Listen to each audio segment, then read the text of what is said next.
Allez, on va dire entre le tennis et le squash, enfin, c'est comment on peut exactement. faire. C'est vraiment un mix entre le tennis et le squash. Ça joue 2 contre 2 et le terrain est délimité par des parois. Là où le terrain de tennis est délimité par des lignes, là le terrain de paddle est délimité par des parois. Donc si on envoie la balle directement dans le terrain adverse sans toucher le sol, directement sur la paroi, la balle est faute. Il faut toujours envoyer la balle dans le terrain adverse, et toucher le sol, et après la balle peut rebondir contre la vitre ou le grillage. Et le point joue comme ça, 2 contre 2.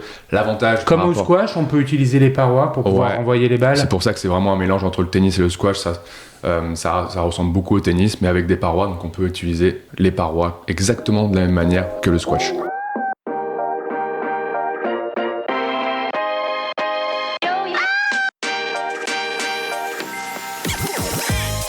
Bonjour et bienvenue parmi les Digital Doers, le podcast qui donne la parole aux décideurs de l'écosystème marketing, digital, innovation et expérience client. Depuis 2020, avec mon partenaire, l'événement One-to-One Expérience Client qui se tient en octobre à Biarritz, nous tâchons de vous faire partager les visions et les retours d'expérience des leaders de notre secteur. Aujourd'hui, j'ai le plaisir d'être avec Sonia Mamin, directrice de l'événement.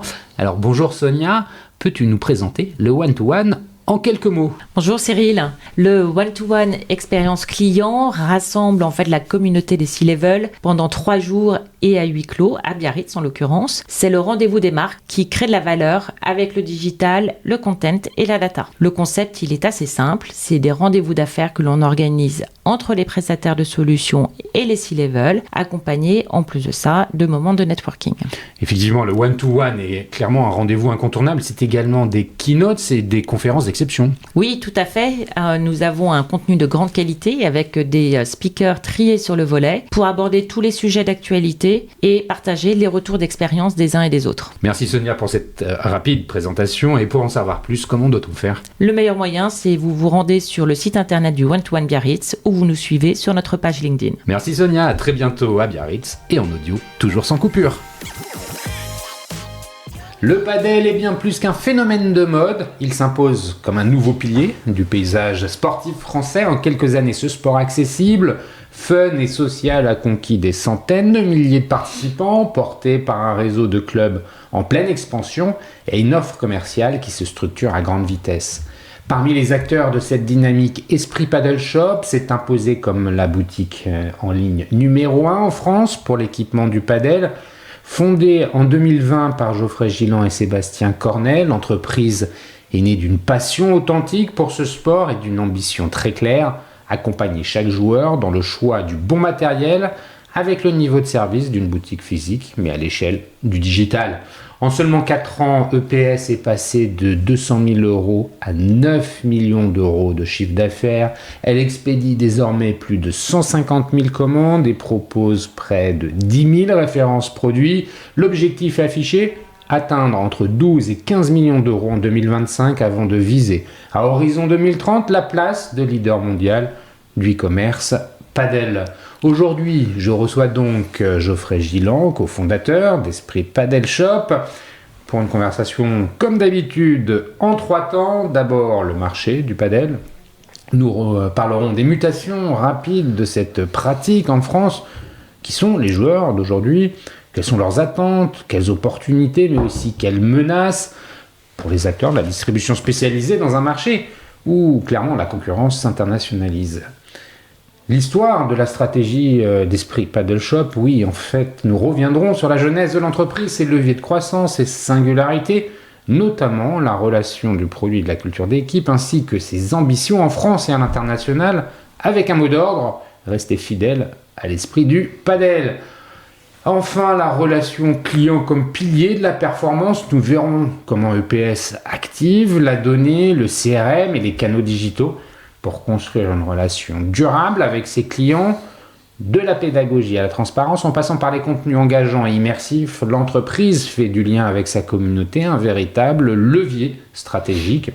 Bref, un épisode au croisement du sport, du commerce digital et de l'entrepreneuriat passionné. Mais avant de commencer, Geoffrey, pourrais-tu te présenter en quelques mots ? Bien sûr. Alors déjà, bonjour à tous. Merci pour l'invitation, Cyril.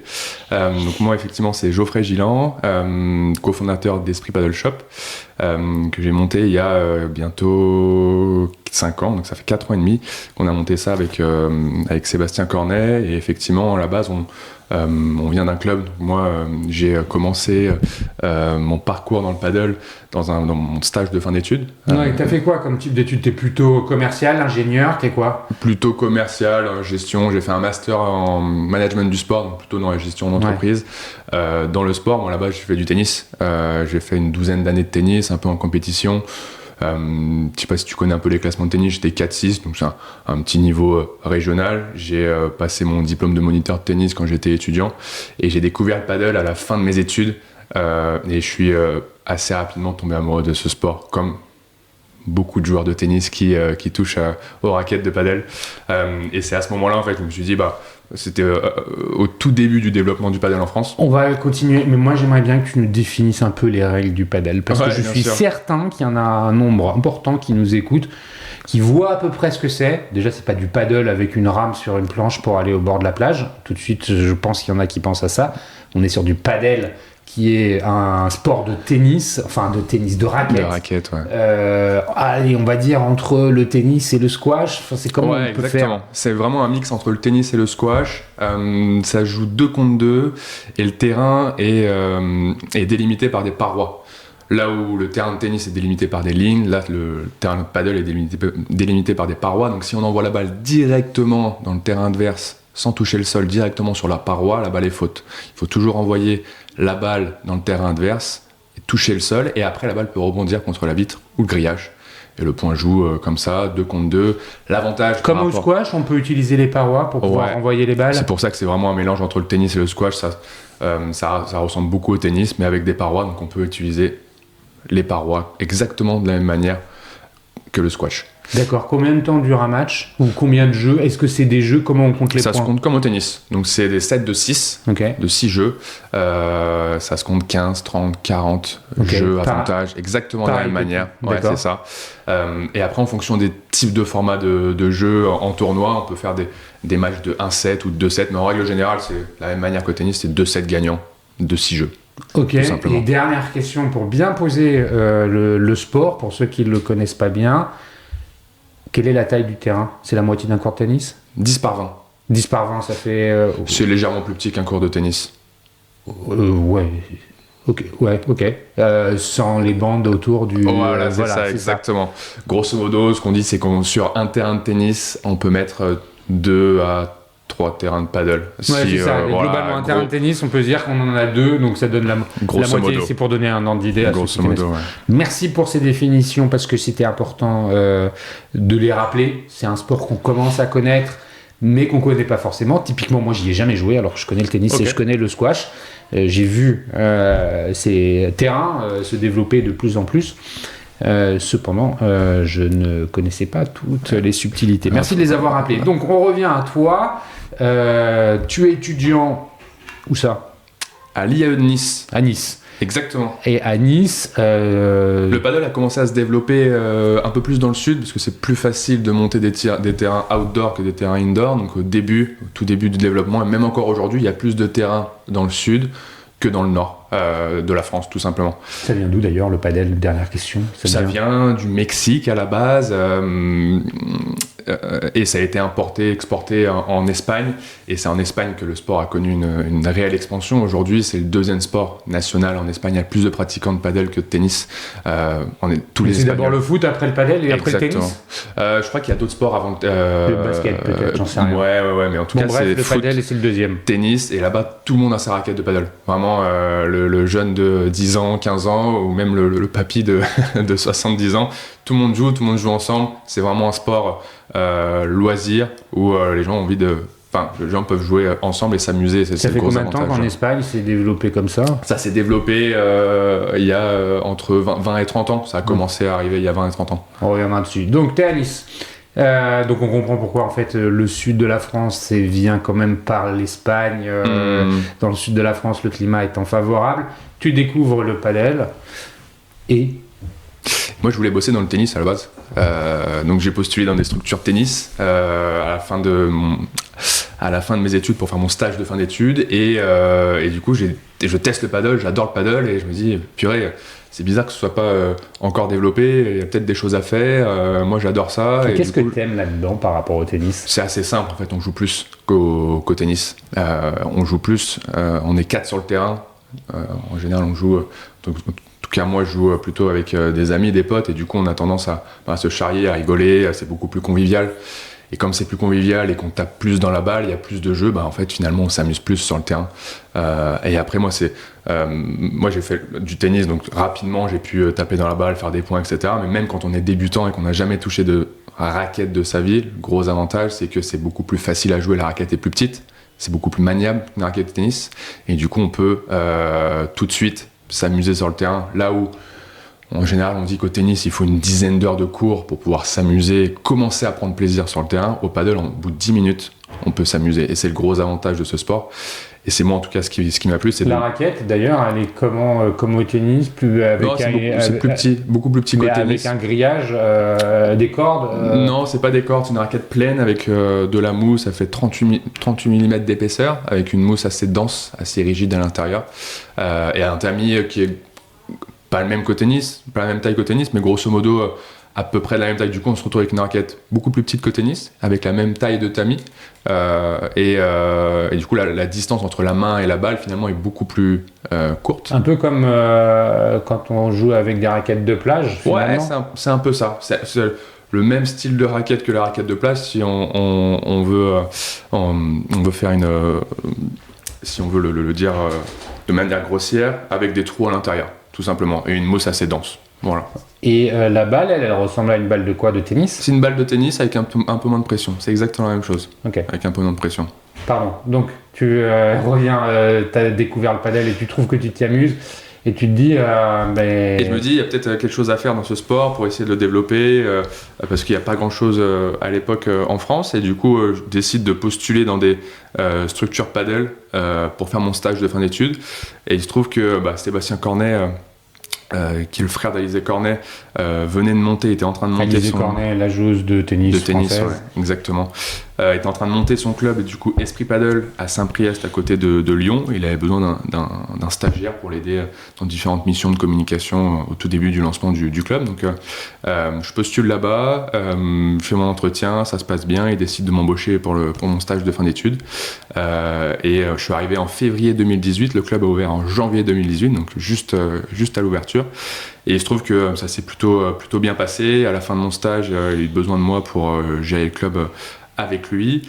Donc il m'a embauché en CDI. Et voilà, il s'est passé 2-3 ans et le confinement est arrivé. Et à partir de là, on a arrêté de bosser par intermittence à peu près. Pendant une petite année, on n'a pas travaillé. Le club était fermé, on n'a pas le droit d'ouvrir. Club de tennis uniquement ? Club de paddle. De paddle ? Ouais, bien sûr. Club de paddle, il y avait 7 terrains à l'époque, maintenant il y en a 8, donc pur paddle.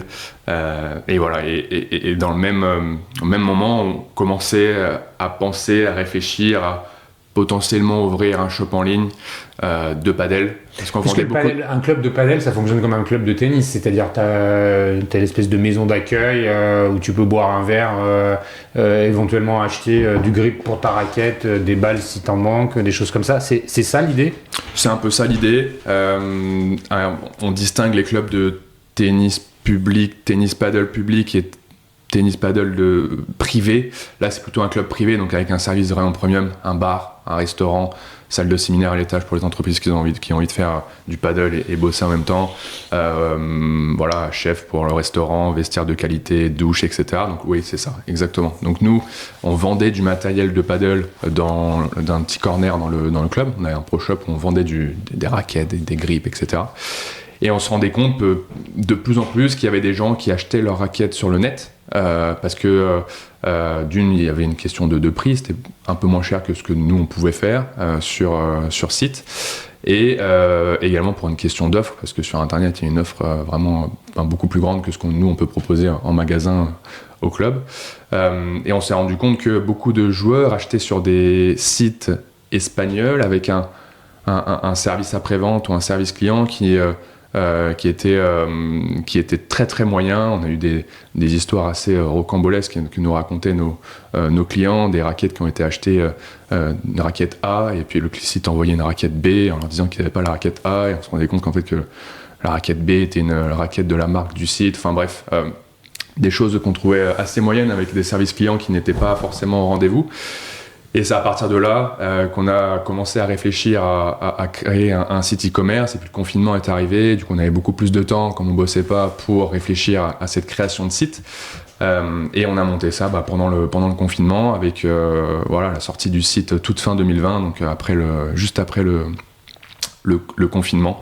Et c'est à partir de là en fait qu'on a commencé à vendre des raquettes en ligne, avec pour ambition au début de faire tourner un peu plus le stock du club, faire un peu plus de ventes. On n'avait pas forcément l'ambition de devenir leader ou quoi que ce soit. Et en fait, assez rapidement, on a vu qu'il y avait une réelle traction sur le marché parce qu'on a voulu faire les choses bien dès le début. On va revenir en détail là-dessus. Impeccable. Merci pour cette introduction sur ton parcours. Effectivement, on découvre celui d'un étudiant qui finit son cursus universitaire par un stage et qui, quelque part, lui met le pied à l'étrier pour entrer dans le monde de l'entrepreneuriat. On va découvrir plus en détail comment. Ça me rappelle l'histoire de quelqu'un d'autre, celle de Maëlle Chassa, qui est la cofondatrice de l'Uni. Alors, quand on a des enfants, on connaît l'Uni. Je connais pas. La boîte à histoire. Qui s'est lancée aussi. Elle est passée derrière ce micro il y a quelques mois de ça. Ok. On va prendre un peu de hauteur. Tu as commencé à évoquer les sujets de la concurrence espagnole, ce qui a été finalement une forme de révélateur d'un besoin qui existait sur le marché français. On va aller revenir sur ce besoin, comment vous y avez répondu, c'est votre proposition de valeur. Mais avant de le faire, je voudrais qu'on aille un peu plus loin dans l'explication du marché. Pour comprendre ce marché, on a défini grâce à toi le sport qu'était le padel, les règles, le matériel. D'ailleurs, on pourra continuer sur le matériel. Est-ce que les chaussures qu'on utilise sont les mêmes? Est-ce que le sol est le même que celui d'un terrain de tennis? Bref, je voudrais que tu complètes un peu plus le sujet, la description de ce sport, le paddle, et puis qu'on vienne parler de l'offre et de la demande. On a commencé à l'aborder quand tu as parlé finalement des clients du club qui venaient chercher au comptoir des produits que vous vendiez, puis qui ne trouvaient pas forcément toujours ce qu'ils voulaient et qui allaient sur des sites espagnols. Avant de commencer ta réponse, est-ce que tu peux compléter la définition de ce sport sur la nature du sol, les parois, je crois qu'elles sont en verre. Ouais, bien sûr. Comment ça fonctionne? Juste un peu plus. Le terrain, c'est 10 mètres par 20 mètres et c'est du coup entouré et délimité par des parois qui sont des parois en verre, mais également du grillage. Il y a des petites règles avec les parois et les grillages, on ne va pas rentrer dans le détail, mais c'est parois en verre et grillage, avec un sol moquette, donc c'est de la moquette avec ou sans sable. En réalité, c'est le même sel avec, qui n'a pas de sable apparent. En fait, il y a du sable qu'on ne voit pas, mais qui sert à sceller la moquette. Donc, c'est de la moquette. Voilà, grosso modo. On joue avec des chaussures de paddle ou de tennis, qui sont les chaussures de tennis très très ressemblantes aux chaussures de paddle. Les chaussures de paddle par rapport aux chaussures de tennis sont un peu plus légères, avec des semelles un peu différentes, parce que les déplacements ne sont pas exactement les mêmes. Balles, on a dit tout à l'heure, c'est des balles de tennis avec un peu moins de pression, donc c'est des balles de paddle qui sont quand même différentes des balles de tennis. Et après, tout le reste, c'est du matériel qu'on peut utiliser pour les deux sports. Donc le textile, c'est à peu près la même chose. Les accessoires grip sur grip, c'est à peu près la même chose. La longueur du grip ne va pas être la même que sur le manche de tennis qui va être plus grand. Après, qui sont les fabricants en fait de tout ce matériel, raquettes, balles, chaussures, parce que vous êtes un distributeur, donc ça veut dire qu'il y a des fabricants. Ce sont les fabricants habituels des marques de sport et de tennis habituelles qui font aussi des produits pour le paddle. Ouais, c'est les grandes marques historiques du tennis sont mises à fabriquer des raquettes de paddle. Donc on retrouve les fabricants historiques Babola, Wilson, Ed, qui font aujourd'hui et qui prennent vraiment au sérieux le paddle. Et après, il y a des marques pure player qui font que du paddle. Je pense à Bull Paddle, Sioux ou encore Nox, qui sont plutôt des marques espagnoles et qui font uniquement aujourd'hui des raquettes de paddle. D'accord, et pareil pour les balles, tu vas avoir les Wilson qui... ouais, exactement de la même manière, des Wilson, Babola, Ed, ils font tous des balles de paddle, et après pareil, les autres pure players aussi font des balles. Et Nike fait des chaussures de paddle? Pas encore. Pas encore. Adidas en fait. Ouais. Adidas a sorti sa première collection de chaussures de paddle cette année.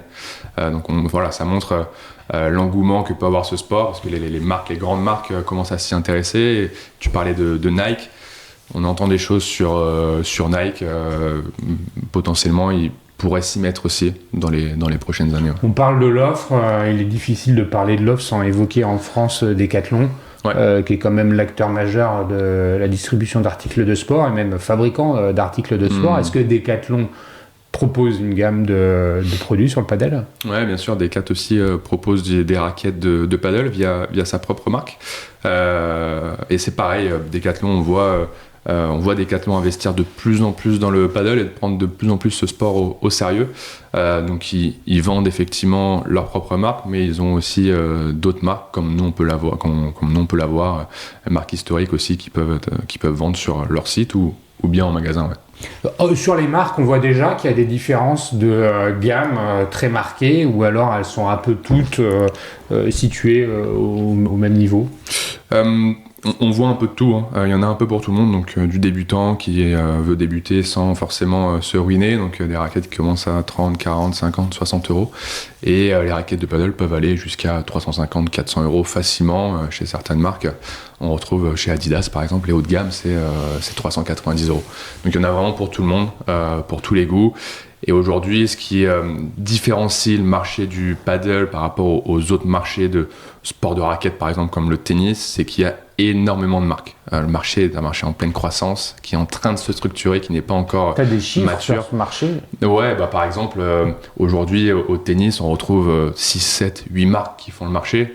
Aujourd'hui au paddle, il y a peut-être 300, 400 marques sur tout le marché. Donc c'est à nous, distributeurs, de faire le bon choix. Ce que je veux dire, c'est qu'en France, le marché il a été évalué en chiffre d'affaires ou pas sur le paddle? En France, alors il faut différencier le sell-in et le sell-out, mais en sell-out, grosso modo, c'est le chiffre d'affaires que nous, on va faire, distributeur, et non pas le chiffre d'affaires que les marques vont faire en vendant à leurs distributeurs. Grosso modo, on est entre 40 et 50 millions. D'accord. Sur la partie matérielle de paddle. D'accord, et ça, c'est un marché qui est en pleine croissance, et justement, pour bien qu'on comprenne ce marché, avant qu'on ne parle des consommateurs, parce qu'il y a une partie tierce, c'est justement les clubs. Il y a les distributeurs, les joueurs, et au milieu, il y a les clubs. Et tu parlais de cette expansion des clubs. Qu'est-ce que tu peux nous dire là-dessus? Elle a commencé par le sud, à t'écouter. Est-ce qu'aujourd'hui, il y a autant de indoor que d'outdoor? Est-ce qu'il y a des zones géographiques sur le pays qui sont plus dynamiques que d'autres toujours? Est-ce que c'est toujours dans le sud? Ouais, c'est assez intéressant. Donc là, il faut savoir qu'aujourd'hui, il y a beaucoup plus de demandes que d'offres. Et on le voit dans les clubs. Pour réserver un terrain, c'est très très compliqué, que ce soit dans le sud, dans le nord ou même chez nous à Lyon. Si tu veux réserver un terrain, il faut s'y prendre 2 semaines à l'avance.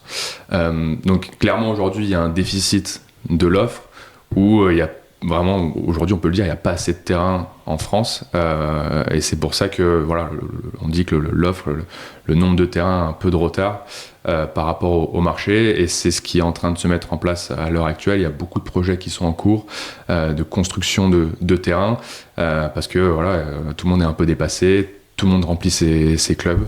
Mais est-ce que finalement ceux qui ont des terrains de tennis sont en train de les transformer en terrain de paddle? Pas que ceux qui ont des terrains de tennis, ceux également qui ont des terrains de foot, des foot à 5, les chaînes historiques de foot à 5 commencent à remplacer leurs terrains de foot par des terrains de paddle. Et également les terrains de tennis, de plus en plus sont remplacés par des terrains de paddle, parce qu'aujourd'hui, voilà, ils le voient quand le taux de remplissage dans les clubs de foot ou les clubs de tennis, quand il y a du foot et du paddle ou du foot et du tennis, en fait le constat est là, c'est que le taux de remplissage sur les terrains de paddle est beaucoup plus fort que le taux de remplissage sur le terrain de tennis ou le terrain de foot. Et il y a une rentabilité qui est bien supérieure, dans la mesure où si sur un court de tennis tu fais 2 cours de paddle, c'est plus rentable que juste un court de tennis. Ouais, exactement. Au tennis, on joue en général 1 contre 1. Là, on peut jouer à 2 contre 2. Et effectivement, on rentre plus de personnes sur le terrain.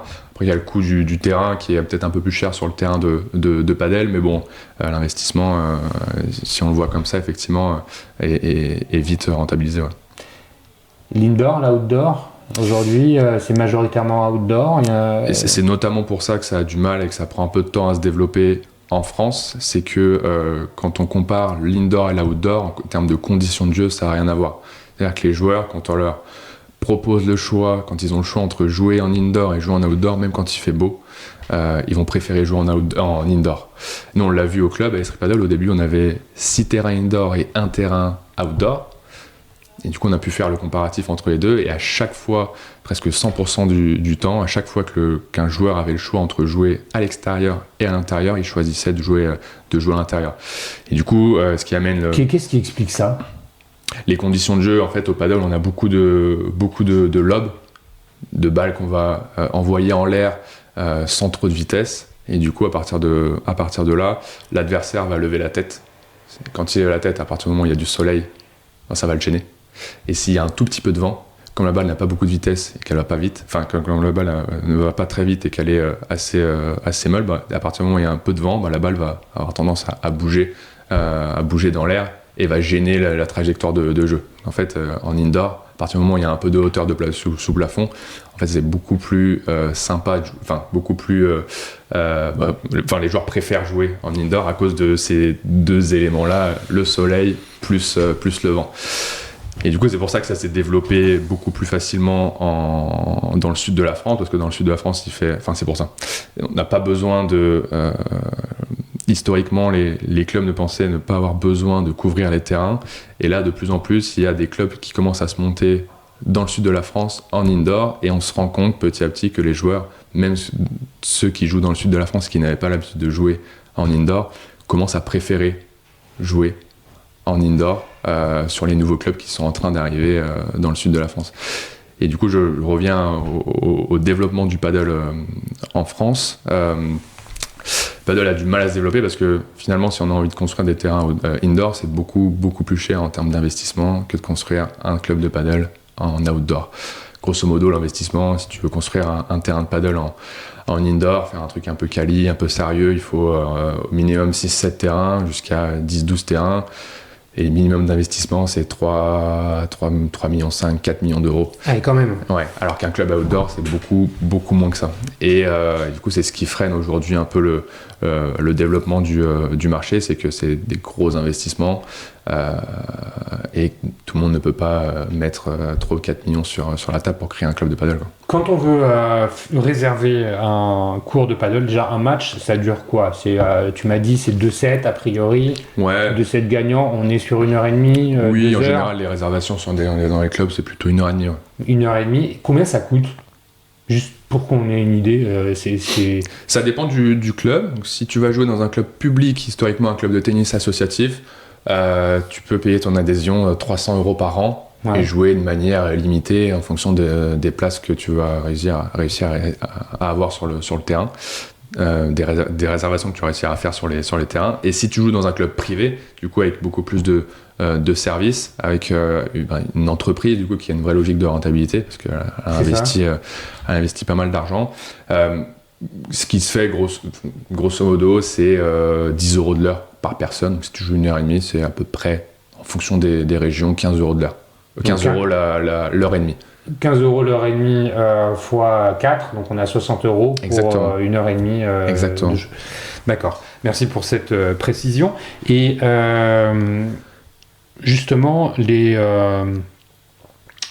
joueurs aujourd'hui, qu'est-ce qu'ils cherchent en termes de matériel ? Comment ça évolue leurs besoins ? Est-ce que c'est des primo-acquérants, entre guillemets, du matériel, parce que c'est des nouveaux joueurs qui découvrent le paddle ? Est-ce qu'on a aussi une population qui est montée en niveau ? Et derrière cette question-là, me vient une autre question. C'est celle de qui sont les joueurs ? Qui jouent ? Est-ce que c'est populaire ? Est-ce que c'est plutôt une typologie de personnes plus qu'une autre? Est-ce que ça correspond à celle qui jouait au tennis? Comment on fait, comment on y vient?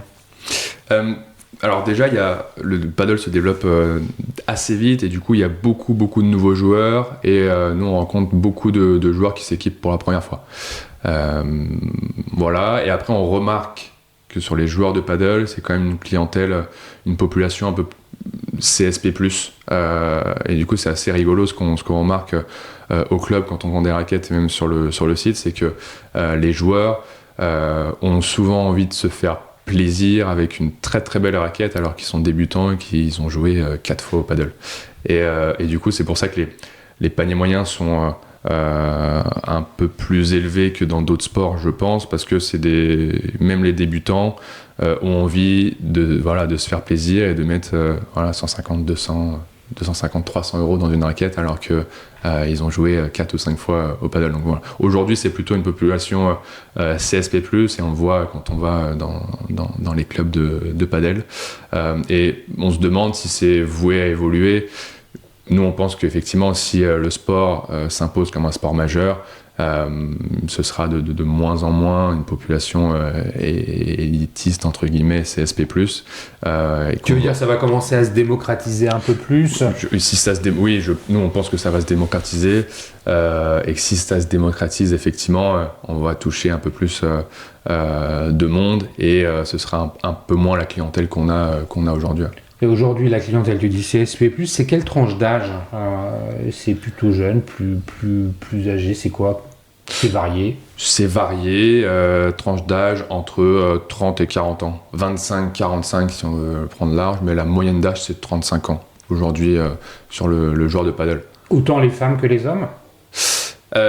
Autant les femmes que les hommes au niveau de l'âge. En revanche, il y a beaucoup plus d'hommes qui jouent aujourd'hui au paddle que les femmes. Nous, ce qu'on ressent, c'est entre 15 et 20% de femmes, c'est assez faible, et puis le reste, 80-85% d'hommes qui jouent au paddle à l'heure actuelle. Et c'est ce qu'on aimerait, on aimerait plus de mixité, mais pour l'instant, c'est pas le cas. On essaye pourtant de faire des choses, par exemple au club, on fait des animations que pour les femmes, etc., qui marchent très très bien. Et on espère que via ce genre d'animation, le paddle se développe chez la gente féminine. Dernière question sur le marché, c'est l'organisation justement des tournois. On enregistre là, on est en plein Roland-Garros. Comment sont organisées les compétitions interclubs?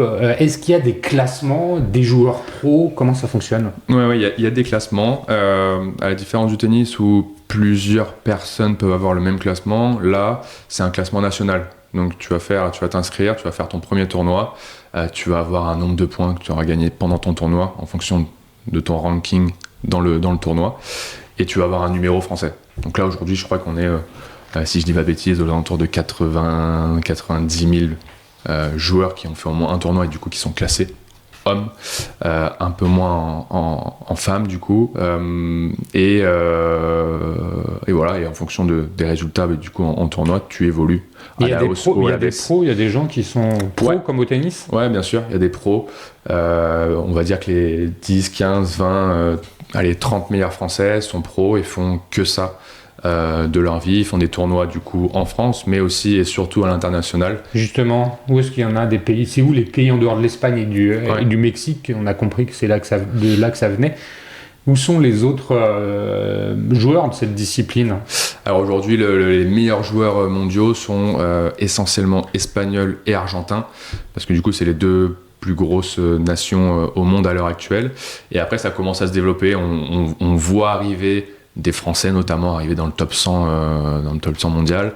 On voit des Portugais, on voit des Belges, des Suédois qui arrivent à pénétrer petit à petit dans les classements mondiaux, des Brésiliens aussi. Mais aujourd'hui, c'est essentiellement sur le top 100. Il faudrait que je regarde si je dis pas de bêtises, mais il y a 80% des joueurs qui sont soit espagnols, soit argentins. Si je comprends bien, en fait, cette discipline, elle est majoritairement latine, j'ai envie de dire, même plus que ça, hispanique, puisqu'elle est jouée en Amérique latine et en Espagne. Ça commence à infuser un peu chez nous, mais c'est encore à la marge par rapport à ce qui se fait en Espagne. En revanche, oui, c'est ça. Ça existe déjà pas mal en Amérique latine depuis le Mexique. Il n'y a rien aux États-Unis où c'est encore très très très confidentiel. C'est très très très confidentiel. Ça commence tout juste à se développer, notamment en Floride, à Miami. Il commence à y avoir pas mal de clubs. Ouais, mais comme par hasard, Miami, c'est une zone hyper hispanique. Hein. Ouais, exactement. Et c'est intéressant parce que les États-Unis, il y a le pickleball qui se développe beaucoup là-bas, qui est un peu le paddle de l'Europe. Il y a plus de 20 millions de joueurs là-bas. C'est vraiment un phénomène qui vient des États-Unis, qui est vraiment vraiment énorme. Et du coup, pour revenir au paddle. Ça se développe, ça s'est développé beaucoup dans les pays hispaniques effectivement, mais on remarque que les plus grosses croissances sur le marché du paddle aujourd'hui sont dans les autres pays comme la France, Royaume-Uni, Italie, Suède, Danemark, Pays-Bas, etc. Les pays où il y a un peu d'activité, les croissances sont souvent très élevées. Ça s'explique aussi comme ça. Mais ça veut dire que le reste de l'Europe est en train de se saisir de cette pratique. Exactement. Et que ça, c'est encourageant et ça va nous permettre de faire une bonne transition. Mais avant de la faire, il y a une fédération du padel en France ? C'est géré par la FFT, la Fédération Française de Tennis, à l'heure actuelle. Ok, donc il n'y a pas encore de fédération indépendante. Non, du tout. Merci pour cette analyse du marché. On va tout naturellement venir en parler de Esprit Paddle Shop, EPS. Tu m'as expliqué avant qu'on n'enregistre que Esprit Paddle, c'était d'abord le club de paddle et le shop est venu s'ajouter, d'où ce nom Esprit Paddle Shop que vous avez développé avec ton associé. Aujourd'hui, tu es le directeur de cette entreprise, tu es le seul actionnaire opérationnel. Je le disais en introduction, les chiffres sont hallucinant, puisqu'en 4 ans, vous passez de 200 000 à 9 millions d'euros de chiffre d'affaires, que vous avez une ambition des plus élevées, puisqu'on parle de 12 à 15 millions d'euros pour cette année, donc des croissances à 2 chiffres. Est-ce qu'on peut revenir sur la genèse de tout ça ? Oui, bien sûr. Donc, comme je te l'ai dit tout à l'heure, ça a commencé du coup au club. Et ce qu'on a voulu mettre en avant, nous, quand on a monté Esprit Paddle Shop, c'est vraiment l'esprit club. Et essayer de mettre au service du site internet le service du club, donc le conseil client, le service après-vente et tous les petits services qu'on pouvait donner au club quand on conseillait un client. On a essayé d'opérer le même service en ligne et je pense que ce qui est notamment ça qui a fait aujourd'hui la réussite, si on peut le dire, ou la croissance d'Esprit Paddle Shop depuis 4 ans. Ouais. Pour pouvoir accélérer là, en fait on a compris qu'il y avait une traction qui était là grâce au club. Il y a un moment où vous avez, et tu m'as expliqué que le confinement en fait a été aussi un déclencheur, puisque obligé de ne pas pouvoir jouer, il a fallu faire autre chose et tu t'es mise à développer un Shopify pour vendre les produits. Exactement. Voilà, il y avait déjà quelque chose, ça vient, c'est pour ça qu'il y avait 200 000 euros au début, et puis pour passer à 9 millions, comment on fait en 4 ans pour accélérer, comment on fait pour rentrer des références, 10 000, c'est ça, références aujourd'hui, c'est ça. Versus, je sais pas, 40 ou 30, 40, quand vous étiez juste au club en train de vendre vos quelques produits, peut-être même moins. Comment on fait pour accélérer aussi fort? Alors déjà, il y a pas mal de boulot, mais effectivement, on a accéléré très fort et on a eu besoin, les premières années, on a eu un gros besoin en fonds de roulement. Et du coup, pour ça, il y a eu différentes solutions. Pourquoi un besoin en BFR? Parce qu'il y a beaucoup de stocks qui ont été achetés. Voilà, c'est toujours bien de le raconter. Exactement. Il a fallu stocker. Ça paraît logique quand on l'a vécu, mais effectivement, il a fallu acheter beaucoup de matériel.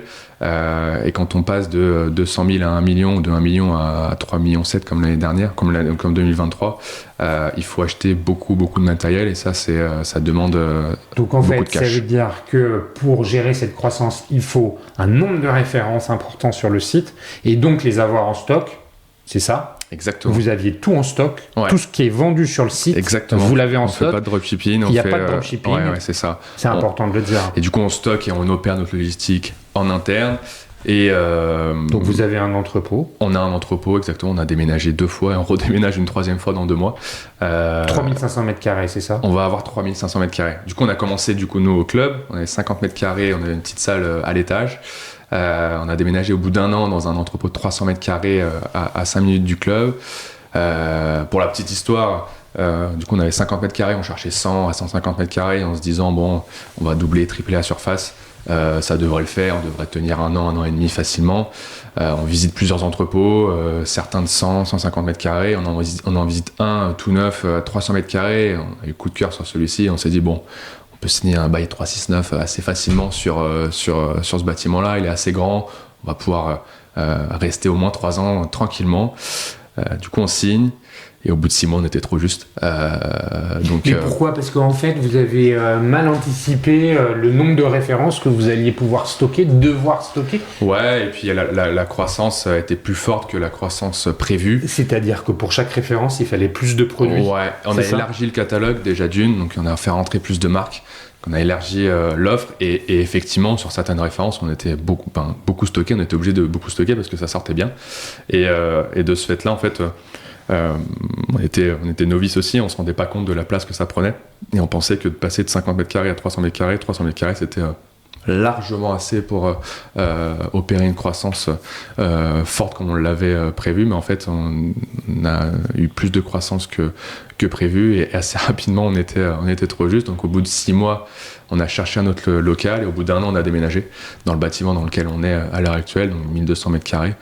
Et là on n'a pas fait la même erreur, on a négocié un bail court, un bail plus court. Donc aujourd'hui, pour la petite histoire, on paye encore le bail de l'ancien bâtiment de 300 mètres carrés. Et dans ce nouveau bâtiment, du coup 1200 mètres carrés, on a négocié un bail un peu plus court, un bail dérogatoire avec une sortie potentielle à 2 ans. Et là, c'est ce qu'on est en train d'opérer à l'heure actuelle. Donc là, on va sortir. 3500, ça devient grand. Très grand, ouais. Et combien de personnes sont aux opérations à l'intérieur d'un entrepôt comme celui-là? Est-ce qu'on commence à avoir des processus, de la mécanisation? Comment ça se passe? 3500 mètres carrés, la préparation de commandes, tout ça? Là, on est en plein dedans. On est en train de bosser sur toute l'implantation logistique. Donc, effectivement, on va essayer de se professionnaliser encore plus. Et il y aura un petit peu de mécanisation avec sûrement convoyeur pour ramener les colis au bon endroit, au bon moment. Et puis de l'humain. Effectivement, nous, aujourd'hui, on est une petite quinzaine dans l'équipe et normalement l'équipe devrait grandir dans les mois et années qui arrivent. Donc c'est une équipe qui est quand même restreinte par rapport au volume d'affaires qu'on C'est 15 opère. millions, c'est 15 personnes, pardon. Elles sont pas toutes à la logistique. Oui, bien sûr. En logistique, il y en a combien? Il y a 5-6 personnes en 5-6 logistique. personnes. Ouais. Aujourd'hui, et après le reste, c'est de l'administratif, entre guillemets. On va revenir sur le fonctionnement. J'ai plein de questions pour toi. Avant ça, je voudrais comprendre une chose. Tu l'as dit, il y a eu besoin d'un besoin en fonds de roulement important pour faire le stock, ouais, c'est ça. constituer le stock. Et puis, je l'ai pas dit, mais je suis évidemment pas tout seul dans l'aventure. J'ai 3 autres associés. Et c'est notamment grâce à eux aussi qu'on a pu se développer et le besoin en fonds de roulement, ils nous ont pas mal aidé à accélérer et c'est notamment grâce à eux qu'on a pu acheter du stock. Donc en fait, ils ont mis de l'argent sur la table. Ouais, c'est ça. Ce sont des investisseurs qui sont venus financer la constitution du stock. Oui, grosso modo, c'est à peu près ça. C'est tous des passionnés de paddle avant tout. Potes aussi et qui sont venus aider pour notamment investir dans l'Espresso Paddle Shop et surtout dans le stock parce que à la base il n'y avait pas beaucoup de gros investissements, pas beaucoup de capex, c'était surtout du BFR, du stock à financer. Les banques, quand tu as 1-2 ans d'activité, financent pas ce genre de choses. Et du coup, il fallait s'entourer pour nous aider à financer ça, quoi. Aujourd'hui, vous affichez des objectifs qui sont ambitieux. Je disais 12 à 15 millions de chiffre d'affaires en 2025, c'est-à-dire 5 ans après le lancement. Exactement. C'est quand même une très belle croissance. Ça, c'est toujours développé avec l'investissement initial, c'est-à-dire qu'il y a une forme de rentabilité qui vous permet de réinvestir ce que vous dégagez comme revenu et de vous autofinancer. Comment ça fonctionne? Ouais, bien sûr, on est rentable depuis le début et tout ce qu'on gagne, on l'a toujours réinvesti. Donc au début, on avait besoin d'un peu plus de ce qu'on gagnait. Et là, aujourd'hui, on est capable d'être autofinancé et de continuer le développement nous-mêmes. Donc évidemment, on a l'accompagnement des banques. On peut aujourd'hui, après 4 bilans assez facilement, 4 bons bilans, surtout les derniers, assez facilement lever de la dette. Et aujourd'hui, continuer la croissance et le développement grâce à ce qu'on a gagné auparavant. Ouais. Les enjeux de croissance, on vient de les voir sur la partie logistique. Comment on fait pour gérer l'acquisition? Mais enfin, même si on y reviendra un peu après, mais comment tu les trouves, tes clients? Je me mets en scène sur Insta, YouTube. Non, évidemment, c'est un sujet. C'est du bouche à oreille, mais pas que. En fait, ce que je veux dire, la concurrence, elle est. Ouais, la concurrence est là, elle est de plus en plus rude. Elle était là depuis le début. Quand on est arrivé, il y avait d'autres acteurs qui les Espagnols. Les Espagnols, mais aussi des Français. Il y avait 2-3 boutiques qui opéraient sur le marché français, des pure players également. Mais c'était plutôt il y a peut-être un Français à l'époque qui était numéro 1, et après c'était le boutique espagnole avec 1 ou 2 autres Français, 2-3 autres Français qui faisaient un peu de volume également. Et assez rapidement, je pense que on a mis le curseur un peu plus haut que tout le monde, je pense. Aujourd'hui, clairement, vous êtes le leader français. Oui, et d'assez loin aujourd'hui, on est le leader français. Mais grâce à tous les curseurs qu'on a poussés un peu plus haut, un peu plus loin. Vous avez une politique prix plus agressive que la concurrence? Pas forcément, on n'était pas forcément plus agressif. Vous répondiez aux attentes, c'est-à-dire ce que je veux dire. Le fait que vous ayez investi dans le stock et que vous ayez en stock ce que vous vendez avec probablement des délais de livraison relativement courts, ça a été quelque chose qui a... Oui, je pense que ça a été un facteur important sur notre croissance, avec un service après-vente qui est nickel. Aujourd'hui, on a des notes qui sont vraiment incroyables. Comment vous avez fait pour faire ça? On a mis en place, on a des personnes qui gèrent ça aujourd'hui, qui gèrent ça à temps plein chez Spottle Shop, qui font un énorme travail pour gérer chaque petit problème du quotidien. Et franchement, des petits problèmes, on en a tous les jours et beaucoup. Et chaque problème est traité un par un. Et on essaie de personnaliser notre réponse et l'accompagnement client au maximum. Donc, si toi, demain, t'achètes une raquette de paddle et que t'as un souci avec ta raquette de paddle, nous, on va te prendre en charge, on va te tenir au courant et on va régler le problème. Et si c'est un problème qui n'est pas ta faute, si c'est un problème de fabrication ou quoi, on va pas chercher longtemps, on va soit te renvoyer une raquette toute neuve, soit te rembourser. Et je pense que cette opération-là, cette exécution de tous les aspects du e-commerce qui font, à mon sens, la réussite d'un e-commerce a été poussée un peu plus loin que ce qu'a fait les confrères, les concurrents depuis 3-4 ans, et c'est notamment pour ça qu'aujourd'hui, à mon sens, on est numéro 1, avec aussi le fait que en termes de communication, on fait des choses qui sont innovantes. On va y revenir dessus. Il y a une question, quand je t'écoute parler, qui me vient à l'esprit, c'est celle justement d'opérations qui sont un peu plus back-office, les achats, c'est-à-dire quand vous êtes lancé, les fabricants de matériel, vous connaissez pas, ils ont dû vous faire les prix publics et vous livrez un peu comme ça, et puis avec les volumes, comment ça a évolué cette facette-là? Elle est importante.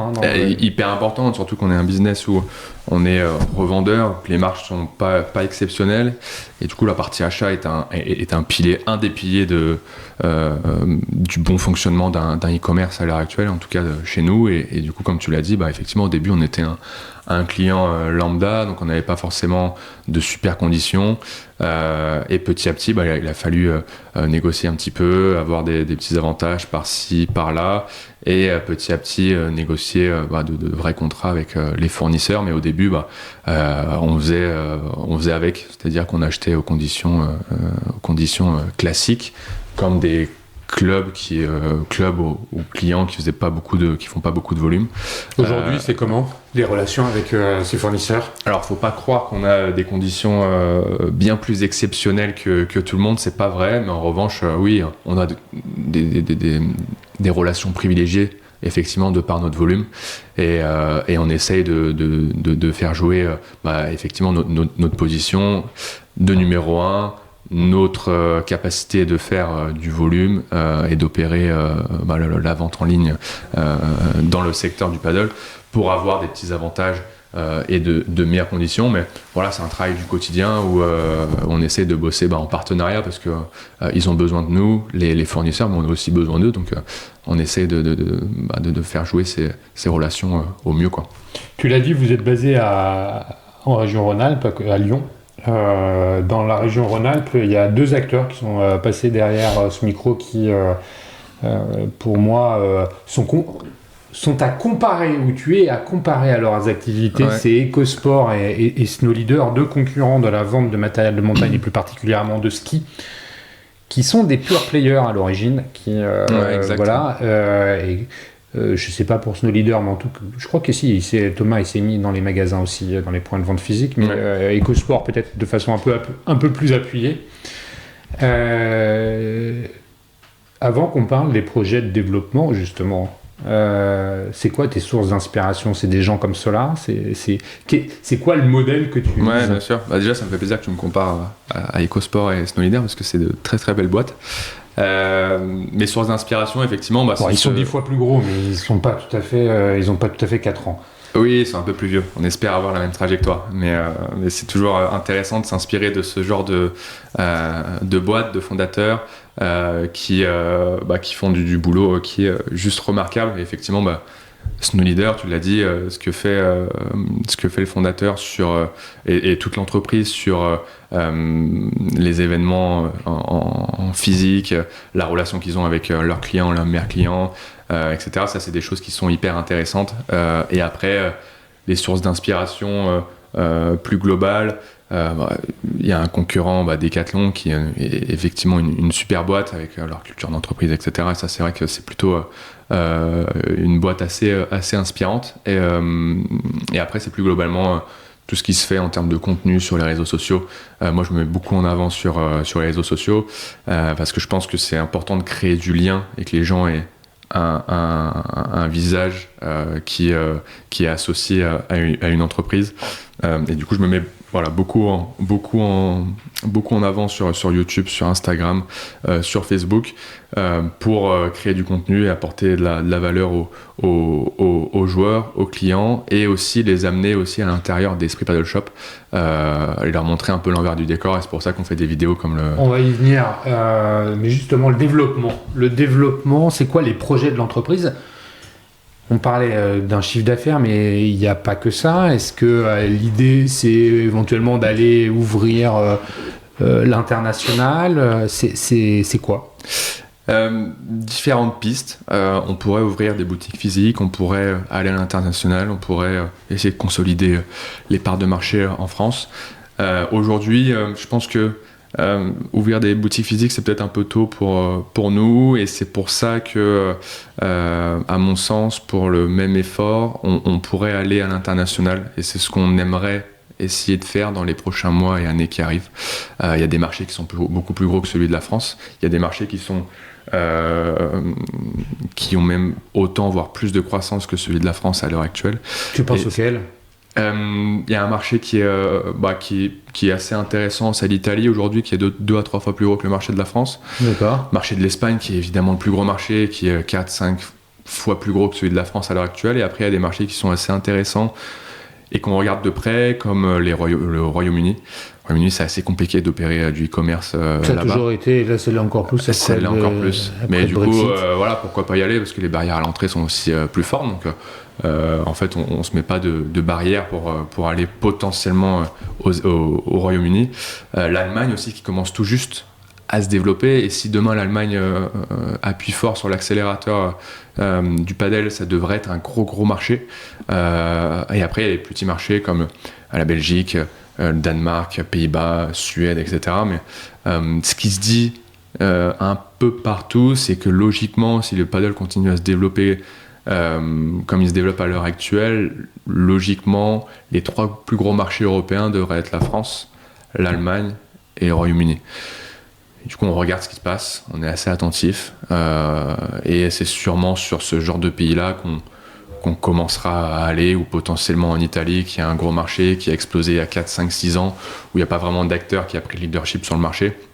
Et du coup, on pense qu'il y a peut-être plus d'opportunités à aller, par exemple, potentiellement en Italie. En plus de ça, nous, on a la chance d'être à Lyon.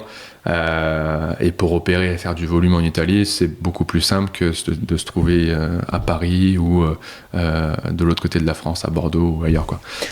Merci pour cette précision. Dernière question, même si j'ai un petit élément de réponse, mais je ne peux pas m'empêcher de te la poser quand même. Produire vos propres produits en marque propre, c'est complètement utopique, c'est trop tôt, ça n'a pas de sens? C'est une très très bonne question, et ça a été un de nos projets à un moment donné où moi je suis passionné par la marque en général. Et j'ai, il y a 1 an et demi, 2 ans, voulu lancer notre propre marque, du coup différencier d'Esprit Paddle Shop, mais de lancer notre propre marque qu'on aurait poussé du coup sur Esprit Paddle Shop. Et en fait, on a été assez loin dans le projet de création de marque, avec le nom de marque, les premiers prototypes, le design sur les raquettes, textile, etc.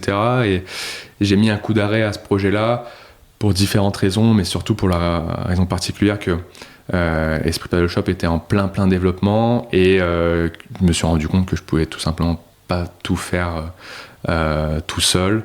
Et du coup, j'ai décidé de me recentrer sur Esprit Paddle Shop, mais c'est évidemment une bonne réflexion. Aujourd'hui, on voit les grands distributeurs, hein, même les Leclerc, les Carrefour, etc., qui ont lancé leur propre marque.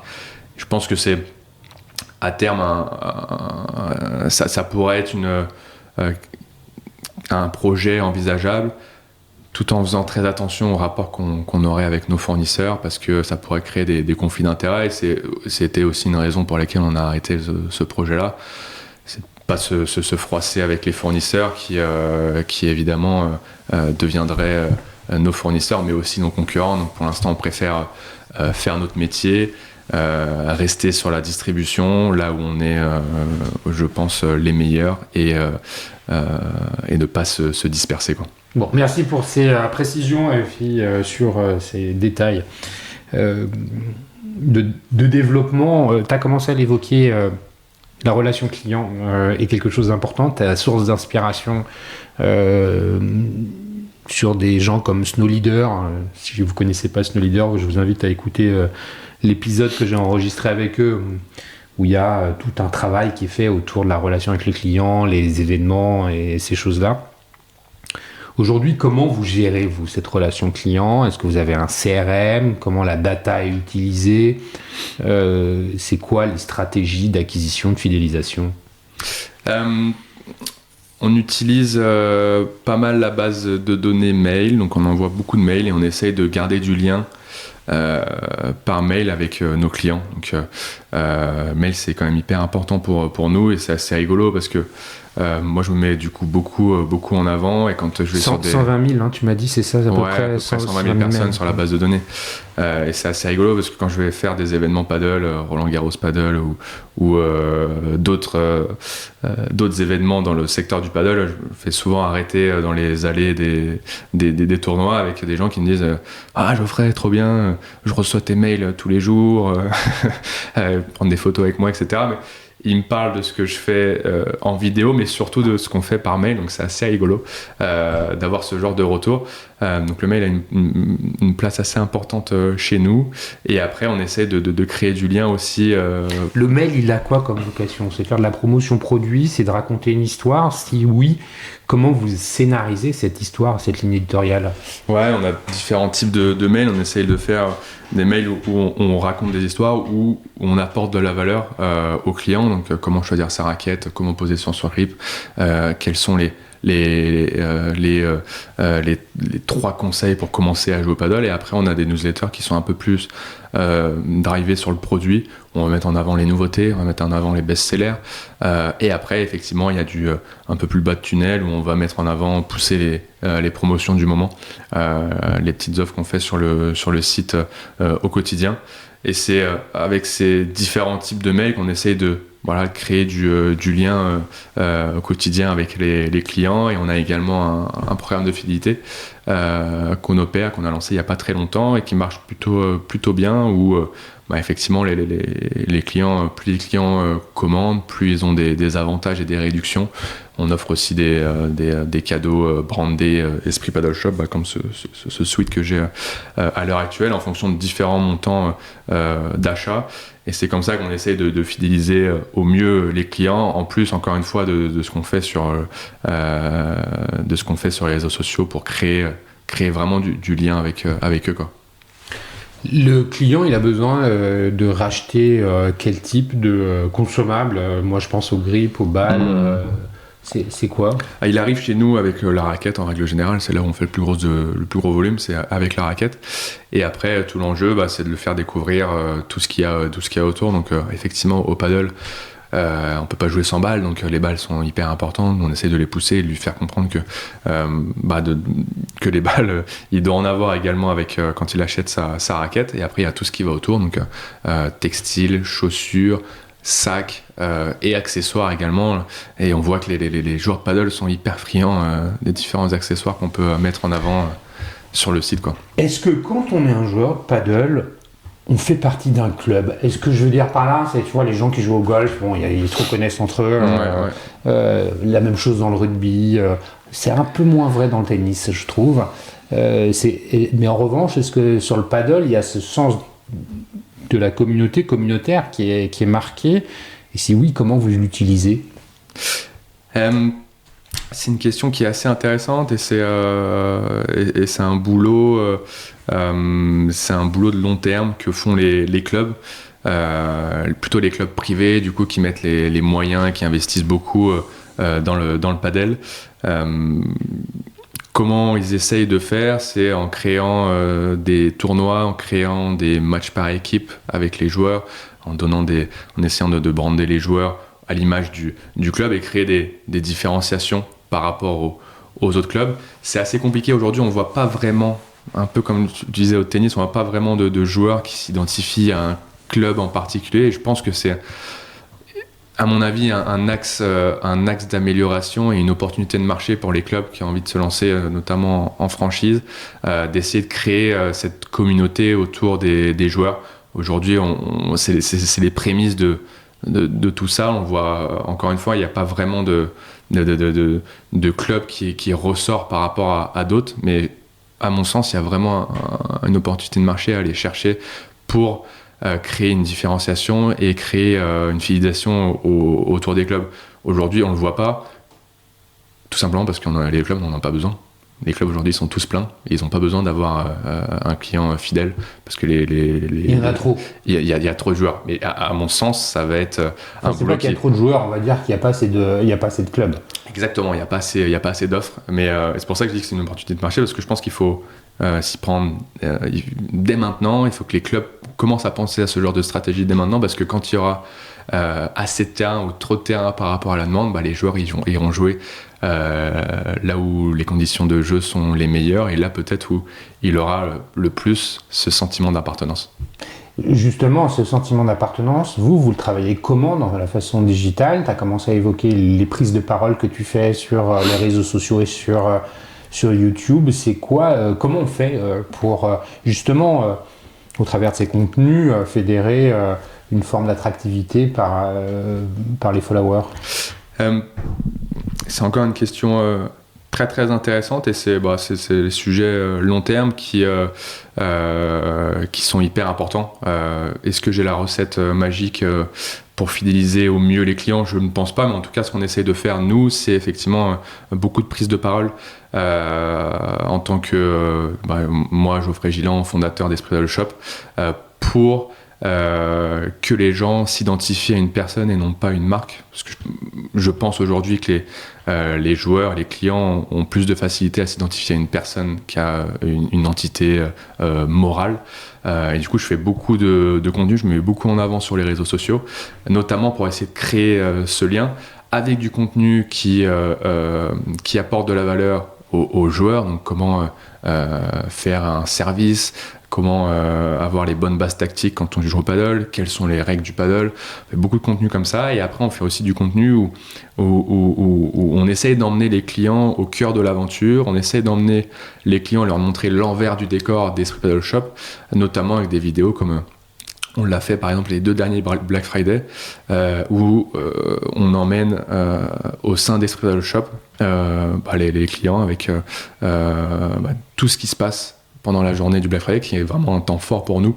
Quand tu veux dire que tu les emmènes, il y en a qui sont physiquement dans les locaux pour Non, pas encore, c'est un truc que j'aimerais potentiellement bien faire, mais en tout cas on filme tout ce qui se passe pendant la journée, et on essaye de montrer qu'est-ce qui se passe vraiment quand les clients appuient sur le bouton commander, qu'est-ce qui se passe au quotidien et comment ça se passe. Et je pense qu'il y a beaucoup de monde qui n'a aucune idée de comment ça se passe un e-commerce, surtout un e-commerce qui opère sa logistique en interne comme nous. Et du coup, l'idée, c'est de montrer un peu les préparatifs, un peu le moment où on lance le Black Friday et également le moment où on opère, où on envoie les colis, on fait les colis dans l'entrepôt, etc. Je pense que c'est du contenu assez sympa qui crée du lien.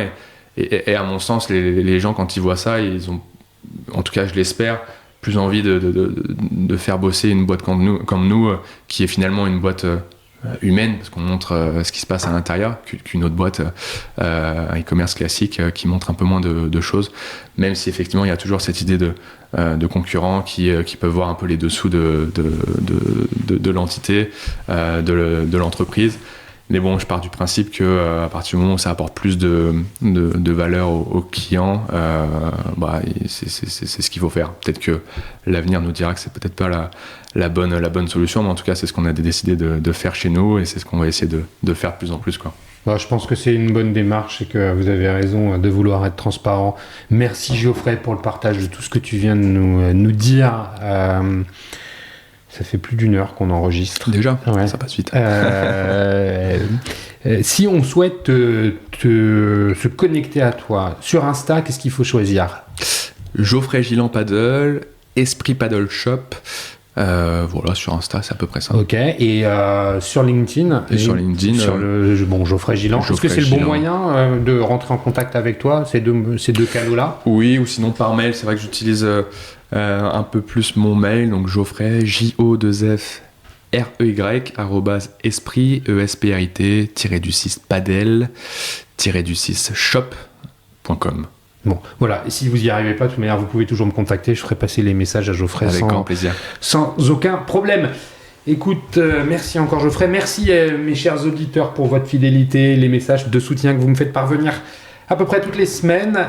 Merci au One-to-One Retail e-commerce de Monaco et au One-to-One expérience client de Biarritz pour le soutien apporté à cet épisode. Il ne me reste plus qu'à te saluer, à te dire à très bientôt et encore merci Geoffrey. Merci à toi Cyril.